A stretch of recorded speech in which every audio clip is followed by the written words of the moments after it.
Do you want to know what is that one source that taught me the most about design? This is your brain. This is your brain on design influencers.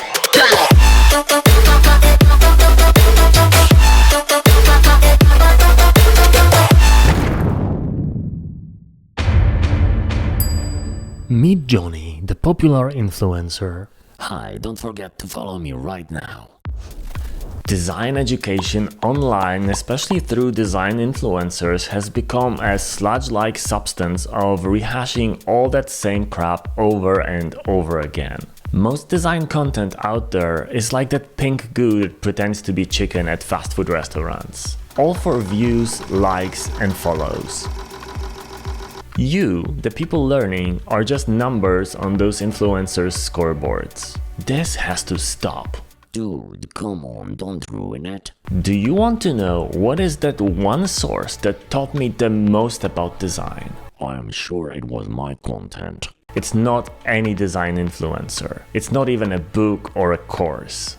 It's doing actual real projects at a job.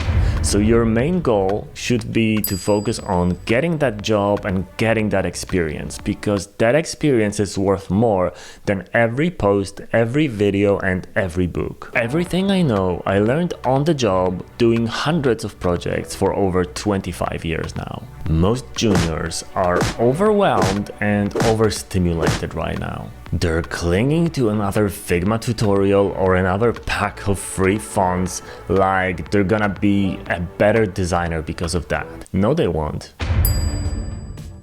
Here is my suggestion with my regular no BS approach. Unfollow all but 5 design influencers.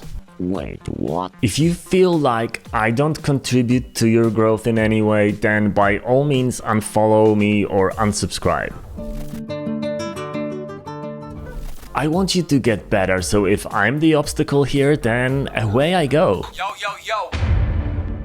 How do you pick the lucky 5? Why don't you explain this to me like I am an 8-year-old? First of all, you need to figure out where you're at right now. What's your goal? Where you're heading? If you're a beginner looking for your very first industry job, you don't need anyone who's showing you Figma animation tutorials. This is not something that's going to help you get a job, and this is not even something that you're gonna be doing when you get a job. Nobody does those animations that way. It's just a waste of time. You also likely don't need a vast design system knowledge. Just the basics are enough if you're still looking for your first job. So look for those that show you how to create an amazing portfolio and fill it with case studies that both make sense and are fun and engaging to read. This is what gets you the job. If you already have a portfolio and you're pretty happy with it, of course you can slightly improve it, but then try to look for people who tell you how to network better and how to improve your chances to be seen. Now, picking your favorite influencer, you need to be aware of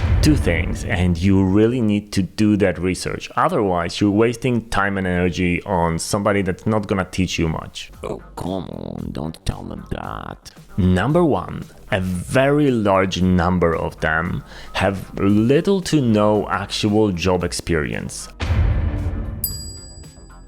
Many of them started creating dribble shots out of nothing, kind of replicating other shots, and they didn't have any work experience, meaning they never worked on actual client projects.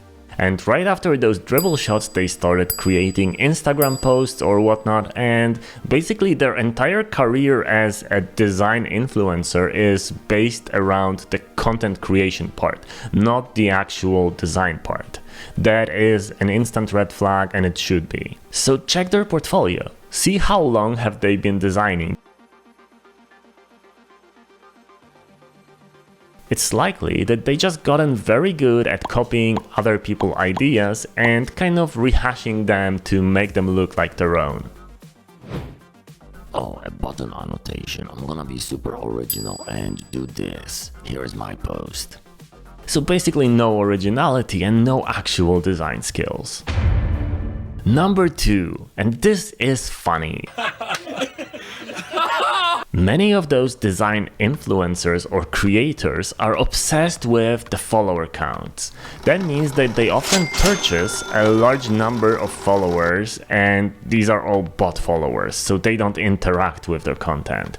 So if you see an account with like 200,000 subscribers or followers, and you only see 200 or 300 likes under their posts and barely any comments, then it's also a red flag. It means that these people are just buying the followers. And there's this notion among many creators that your first 100,000 followers needs to be purchased because yes, for them, it's all about their own perceived growth, not yours. So do some research, do some unfollows, and have a beautiful, stress-free and FOMO-free day.